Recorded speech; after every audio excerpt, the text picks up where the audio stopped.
जय हिंद साथियों, मैं अनुज कुमार आप सभी का एग्री अनुज के ऑनलाइन प्लेटफॉर्म पर स्वागत करता हूं। कैसे हैं आप सभी लोग? आई होप आप लोग स्वस्थ होंगे, मस्त होंगे, जबरदस्त होंगे। तो सभी लोगों का स्वागत है अपने अपने यूट्यूब चैनल एग्री अनुज पर। कैसे हैं आप सभी लोग? बात करेंगे इस वीडियो में हम बीएससी एग्रीकल्चर करने के बाद हमें कौन कौन सी जॉब मिलेंगी।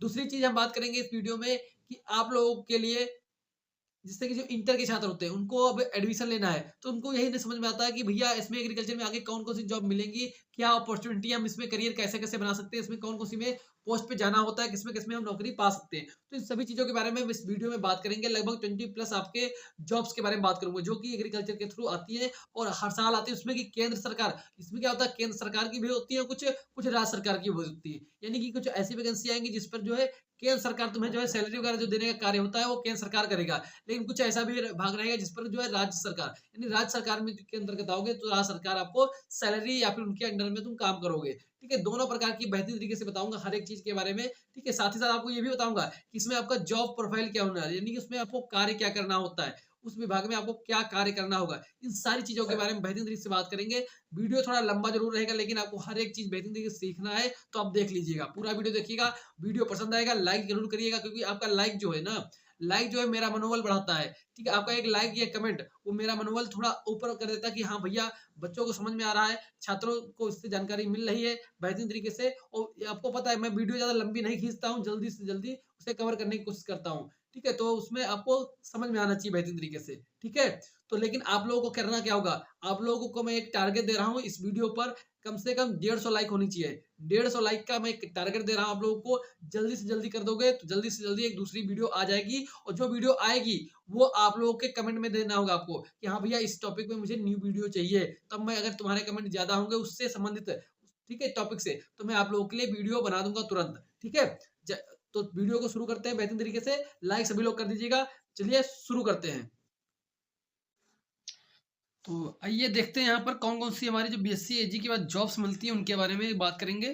ठीक है, कुछ मैं बीएससी एजी की बात करूंगा, एमएससी और पीएचडी तक भी बात करूंगा। मतलब कि ऐसा नहीं कि सिर्फ बीएससी एजी, जितनी भी वैकेंसी आती है सभी के बारे में बात करेंगे। मेजर फोकस जो हमारा रहेगा बीएससी एग्रीकल्चर वाली बताऊंगा पहले, उसके बाद थोड़ा मैं उसके बारे में भी बता दूंगा कैसे कैसे आगे तक आप जा सकते हो। ठीक है, पीएचडी वगैरह में। ठीक है, देखिएगा यहाँ पर बात जैसे मैंने पहले बताई आपको, तो अन्य जितनी भी अन्य नौकरी है उनसे इसमें भीड़ कम है। क्यों भीड़ कम है? अभी कम है। अगर आप मान लो कि जनरल कंपटीशन में जाते हो, एसएससी में चले जाते हो, या फिर आप पुलिस की जाते हो, वहां पर 50-50 लाख फार्म आपको देखने को मिलेंगे। ठीक है, लेकिन यहाँ पर इतने आपके फार्म देखने को नहीं मिलेंगे। यहाँ पर ज्यादा ज्यादा हो सकता है तो 3-4 लाख फार्म जो है आपको देखने को मिले। ठीक है, तो इस हिसाब से आपको मतलब कि भीड़ यहाँ पर आपको थोड़ा कम देखने को मिलेगी, ये बात तो इसमें तय है। ठीक है, देखिए यहाँ पर हालांकि अब इतना तो हो चुका है कि काफी सारे बच्चे जो इसमें आने लगे हैं, जान गए सभी लोग। तो मैं थोड़ा पहले बात कर लेता हूँ सेंट्रल की। यानी देखो यहाँ पर सबसे पहले मैं यहाँ पर बात करूंगा सेंट्रल की। ठीक है, हर एक पोस्ट के बारे में आपको बताऊंगा कैसे कैसे इसमें क्या होता है, हर एक चीज। ठीक है, क्या उसमें आप करोगे। देखो यहाँ पर एफओ सबसे पहला आता है। ये देखो मैं यहाँ पर जो बता रहा हूँ ये सेंट्रल की बता रहा हूँ, यानी कि ये हम जो बताने वाला हूँ आपको इधर की। ठीक है, ये सभी केंद्र, केंद्र यानी केंद्र सरकार के अंदर जाओगे। केंद्र सरकार यानी जो मोदी गवर्नमेंट है अपनी, ठीक है, जो भी केंद्र सरकार होगी प्रेजेंट में, ठीक है, उसके अधीन रहोगे। जो हमारी केंद्र की सरकार होगी वो आपको पैसा देगी, राज्य की सरकार से मतलब यहाँ पर नहीं रहेगा। ठीक है, ये चीज आपको पता चल गई होगी यहाँ पर, ये चीज आपको समझ में आ चुकी होगी। तो यहाँ पर देखिए एफओ क्या है। एफओ इसका मतलब होता है एग्रीकल्चर फील्ड ऑफिसर। जो बैंक में आप लोग देखते होंगे, जो बैंक में लोन पास करने वाले होते हैं, जो एग्रीकल्चर को लोन देते हैं, जैसे कि आपको पशु खरीदना है उसके लिए लोन देते हैं, केसीसी वगैरह बनाने का काम करते हैं, तो बैंक में जो होते हैं वो एग्रीकल्चर से ही जाते हैं, वो एग्रीकल्चर के ही होते हैं वो। उसके बाद एफओ एक होता है, एफओ ठीक है, एग्रीकल्चर फील्ड ऑफिसर। इनका एग्जाम होता है, अगर इसे आप क्वालिफाई कर लेते हो तो उसके बाद आप चले जाओगे एफओ में। ठीक है, बैंक में आप वहां पर अपनी जो सेवाएं हैं वो दोगे। नेक्स्ट है एफसीआई। एफसीआई क्या है? Food corporation of India. क्या? Food corporation of India. आप लोग पता होगा जैसे कि राशन हमारा आता है, राशन आप लोग मिलता है, मोदी की गारंटी राशन वाला ना, तो ये जो राशन आपको मिलता है ना, तो इसमें क्या है आपको पता होगा कि जो राशन आता है, तो राशन में आपको क्या है, जो राशन आपको मिलेगा तो वो राशन कहीं ना कहीं स्टोर तो होगा, कहीं ना कहीं वो स्टोर होता है, तो वहीं से आपको मिलता है। तो ये जो ये स्टोर होता है, ठीक है, फूड कॉर्पोरेशन ऑफ इंडिया, ये जितना भी राशन वगैरह है, इसको फूड जो अपना गेहूं है, अनाज है, जो भी है, इसको अच्छी तरीके से स्टोर करने का कार्य ये एफसीआई का ही होता है। इसके सरकारी गोदाम वगैरह होते हैं, उसी के अंतर्गत जो है अपना ये जो अन्न जो है उसको स्टोर रखता है, ठीक है, स्टोर रखता है, बाद में जो है डिस्ट्रीब्यूट करता है, ठीक, बाद में ये डिस्ट्रीब्यूट होता रहता है। आप लोग को पता होगा जो सरकार खरीदती जो एमआरपी पे जो है, हालांकि खरीदती कहाँ है, ठीक है, तो खाली एक वो है, ठीक है, तो ये खरीदती जो है तो वो जो है कहाँ जाता है, वो स्टोर किया जाता है एफसीआई में, क्या एफसीआई में जाता है, ठीक है, तो ये मतलब कि फूड कॉर्पोरेशन मतलब कि हमारे भारत में मतलब कि भोजन को जो है या फिर जो अन्न है इसका जो वितरण है, ठीक है, वितरण प्रणाली वगैरह है वो सभी इसी के अंदर कंट्रोल होती है एफसीआई के अंतर्गत, ठीक है, एफसीआई के अंतर्गत होती है, तो इसमें भी एग्रीकल्चर वाले ही छात्र जाते हैं, ठीक है। नेक्स्ट अगर बात करें हम यहाँ पर फेसाई, ये क्या है हमारा facie, food safety food safety standard authority of India, food safety authority of India. आप लोग देखे होंगे जो भी हमारा जो भी प्रोडक्ट आप चाहे जो भी प्रोडक्ट खरीदो, ठीक है, उसमें लिखा होगा एफसीआई, एफसीआई, एफसीआई का लोगो होता है, ठीक है, खाने वाली चीजों पर, खाने वाली जो भी चीजें होती है उसमें देखोगे एफसीआई का एक लोगो होगा, ठीक है, वो हमारा क्या करता है, वो चेक करता है कि इसकी जो क्वालिटी है, फूड की जो स्टैंडर्ड क्वालिटी है वो कैसी है, क्वालिटी को निर्धारित करने का कार्य करता है, यानी जो हमारे सप्लाई इंस्पेक्टर वगैरह होते हैं ना, जैसे कि कहीं पर देखते होगे ना कि दूध पकड़ा गया, कहीं पर मिठाई में मिलावट पकड़ी गई, ठीक है, तो वो सब क्या है, वो एफसीआई वाले ही होते हैं, क्या एफसी जो हमारा फिसाई है, फिसाई, ठीक है, इसी के अंतर्गत आपको देखने को मिलेंगे फूड इंस्पेक्टर, क्या फूड इंस्पेक्टर आते हैं, एजीटीए मतलब कि इसमें टीए भी होते हैं, मतलब कई सारी पोस्टों के अलग अलग नाम है, लेकिन मैं आपको मोटा मोटा बता रहा हूँ कि आपको इसमें भी जानने का मौका मिलता है, जिसका नाम होता है FSSAI, food safety standard authority of India, ठीक है, तो इसमें भी आप जा सकते हो बीएससी एजी करने के बाद, ठीक है, ये सेंट्रल गवर्नमेंट की है, तो आप ये तो आपको पता ही होगा कि सेंट्रल गवर्नमेंट की हमेशा जो है पे स्केल जो होती है, यानी कि उसकी जो सैलरी होती है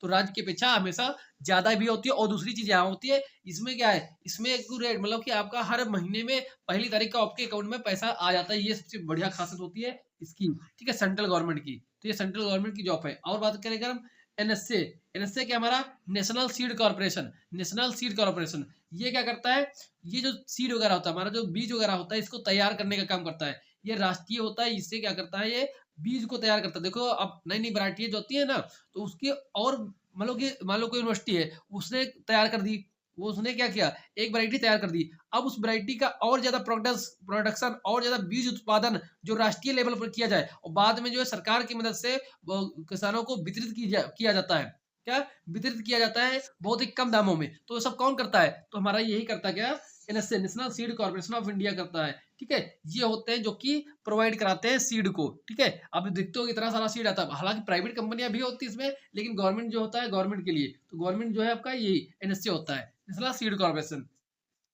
नेक्स्ट अगर बात करें हम एसएसए, एसएसए ये स्टेट सीड कॉर्पोरेशन है, ये जो है हमारा स्टेट में होता है, ये राज्य में होता है, मतलब राज्य का भी बीज विभाग होता है, बीज निगम से, तो ऐसे समझ सकते हो, ठीक है। नेक्स्ट हमारा है सीसीआई, ये क्या होता है, कॉटन, कॉटन, ठीक है, ये हमारा कॉटन होता है, क्या cotton corporation of India, cotton corporation of India, ये एक जो है संस्था है, मतलब सरकारी है, उसमें भी जॉब निकला करती है, ठीक है, इसका नाम होता है कॉटन कॉर्पोरेशन ऑफ इंडिया, इसके अंतर्गत भी निकलती है, ठीक है। नेक्स्ट हमारा एनएफएल, एनएफएल क्या है, नेशनल फर्टिलाइजर लिमिटेड, आप लोग देखे होंगे एनएफएल की जो बोरियां आती हैं, खाद की बोरियां आती है ना, खाद, ठीक है, तो ये खाद बनाने वाली होती हैं, ठीक है, यहाँ पर आपको खाद वगैरह बनाई जाती है, इसमें भी एग्रीकल्चर वाले जाते हैं, ठीक है, नेशनल फर्टिलाइजर लिमिटेड के नाम से ये है, ठीक है, गवर्नमेंट है, सभी गवर्नमेंट में आपको बता रहा हूँ, ठीक है, कुछ इसमें सेमी गवर्नमेंट भी आपको मिलेंगे, लेकिन आपको ध्यान रखना है सभी गवर्नमेंट के अंतर्गत ही आती है बेहतरीन तरीके से।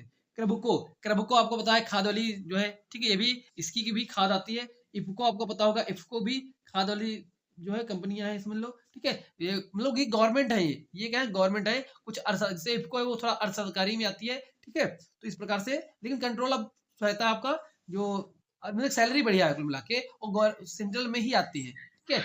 चलिए यहाँ पर देखिए क्रबुको और इफको, ये भी आपके किसमें इसी के अंतर्गत आती है।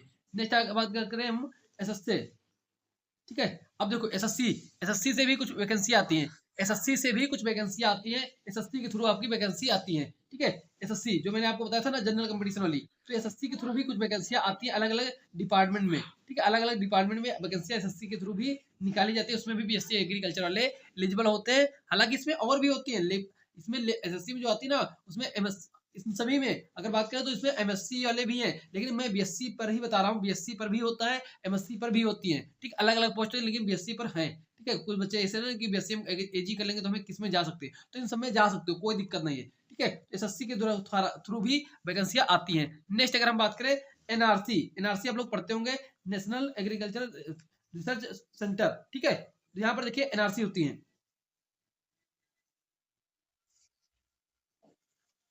ठीक है। तो एनआरसी में देखिएगा जैसे कि रेशम की एनआरसी है,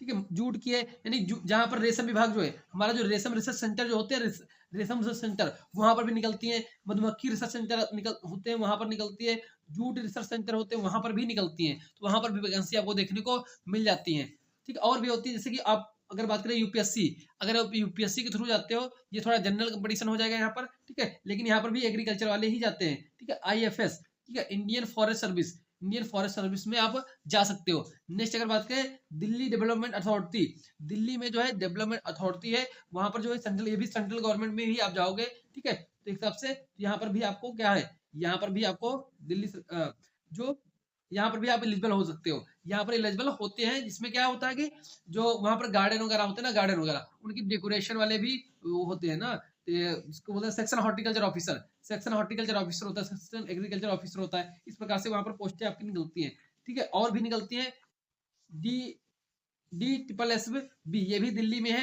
ये भी दिल्ली में है, यहाँ से भी आपकी वैकेंसियां निकलती हैं, और लगभग ये जो वैकेंसी मैं बता रहा हूँ ना, ये निकला ही करती हैं, ये निकला ही करती हैं, ठीक है। कोई ना कोई वैकेंसी चलती ही रहेगी आपकी, ठीक, कोई ना कोई एक चलती ही रहेगी, ठीक है। नेक्स्ट अगर बात करें यहाँ पर देखिएगा थोड़ा सा, क्या राज्य में, अगर हम बात करें राज्य की, ठीक है, राज्यों में जैसे अपना यूपी है, तो यूपी में कौन कौन सी वैकेंसियां इससे निकलती है एग्रीकल्चर वालों के लिए, तो यहाँ पर आप लोग देख सकते हैं क्या कौन सी निकलेगी। तो एजीटी है, जो कि आपको पता होगा इस समय करंट में चल रही है, लगभग 3400 वैकेंसी आई हुई है प्रेजेंट में, लेकिन ये 5 साल बाद आई है, 2018 में आई थी, अब जाके जो है 2024 में आई है, ठीक है। तो भाई राज्य का है तो ये थोड़ा जो है डिले होता रहता है, क्या डिले होती रहती है, ठीक है। मंडी परिषद भी इसमें चल रही है, मंडी परिषद की वैकेंसी इस समय अपने राज्य में चल रही है, ठीक है। नेक्स्ट अगर बात करें जिला कृषि अधिकारी, इसकी भी पोस्ट आती है, इसमें भी आप भर सकते हो। जिला उद्यान अधिकारी की पोस्टें निकलती है, सॉइल कंजर्वेशन अधिकारी के नाम से पोस्टें निकलती हैं, यहाँ पर भी आप भर सकते हो। सीनियर टेक्निकल, देखो जिसे हमने बताया था एजीटीए, ठीक है, ये बीएससी एजी पर है, और ये जो है सीनियर टेक्नीशियन जो एसटीएच के बोलते हैं, ये एमएससी के बाद होता है, ये एमएससी के बाद इसमें भर सकते हो, ठीक है। बाकी इसमें सब में जो है आप बीएससी के बाद भर सकते हो, इसमें क्या है आपको एमएससी होनी चाहिए इसमें, ठीक है। नेक्स्ट अगर बात करें हम केवीके, जो हमारे केवीके वगैरह होते हैं, ठीक है, कृषि विज्ञान केंद्र, वहां पर भी जो है इसकी पोस्टें निकला करती है, जो एमएससी पर भी होती है, कुछ बीएससी पर भी निकल आती है, ठीक है। टीजीटी, टीजीटी क्या है, ट्रेंड ग्रेजुएट टीचर, जो अच्छा 6 से 10 तक जो पढ़ाने वाले टीचर होते हैं, उसके लिए जो है आपको जो है इसके लिए भी आप अप्लाई कर सकते हो, बीएससी एजी प्लस, प्लस इसमें क्या आपको बीएड होना चाहिए, क्या बीएड होना चाहिए, तब जाके आप टीजीटी के लिए आप एलिजिबल हो जाओगे, ठीक है।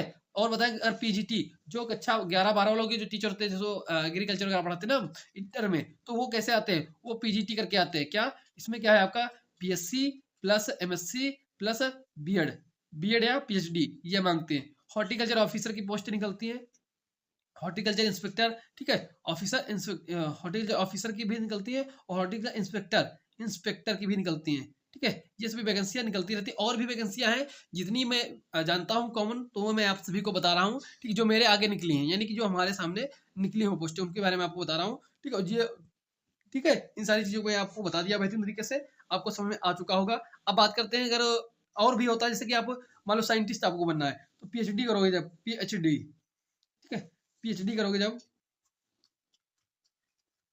पीएचडी जब करोगे तो उसमें आप एआरएस है, एआरएस एग्रीकल्चर रिसर्च साइंटिस्ट, इस पे जा सकते हो, एग्रीकल्चर रिसर्च साइंटिस्ट के तौर पर आप जा सकते हो। और भी होती है, कई सारी वैकेंसियां निकला करती हैं, ठीक है। तो इतनी मैंने लगभग हो गई होंगी 15-20 तो प्लस होंगी, इससे कम तो होंगी नहीं, ठीक है। तो ये मैंने आपको बता दिया है। बाकी अब अगर बात करें प्लेसमेंट की, अगर तुम यूनिवर्सिटी से करते हो, ठीक है, यूनिवर्सिटी जो यूपी कैडेट के थ्रू अगर आप करते हो, तो आपको लगभग लगभग आपको 20,000, 20,000 पर मंथ, पर मंथ के हिसाब से प्लेसमेंट मिल जाएगा, पर मंथ के हिसाब से प्लेसमेंट 100% मिल जाता है, ठीक है, ठीक है। प्लेसमेंट आपको मिल जाएगा, उसमें कोई दिक्कत नहीं है। मेरे साथ के कई लोग लिए थे प्लेसमेंट, आज भी कर रहे हैं आराम से, अब उनकी सैलरी लगभग 25,000 के आसपास हो चुकी है, ठीक है। तो आप लोग यहाँ पर प्लेसमेंट के तौर पर भी जा सकते हो, ठीक है, प्लेसमेंट भी आपको मिल जाएगा, ये यहाँ पर आपको देखने को मिलेगा। तो आई होप आपको समझ में आ चुका होगा बेहतरीन तरीके से, हर एक चीजें आपको बेहतरीन तरीके से सभी चीजें समझ में आई होंगी, ऐसा मैं उम्मीद करता हूँ, ठीक है। अगर आपको वीडियो पसंद आई हो तो लाइक जरूर करिएगा, एक लाइक का जरूर आपको करना चाहिए, क्योंकि आपको मैं जानकारी बिल्कुल सटीक दिया हूँ, बिल्कुल शानदार हर एक चीज़ मैंने आपको डिटेल में बेहतरीन तरीके से समझाई है। ठीक है? चलिए थैंक यू सो मच सभी का।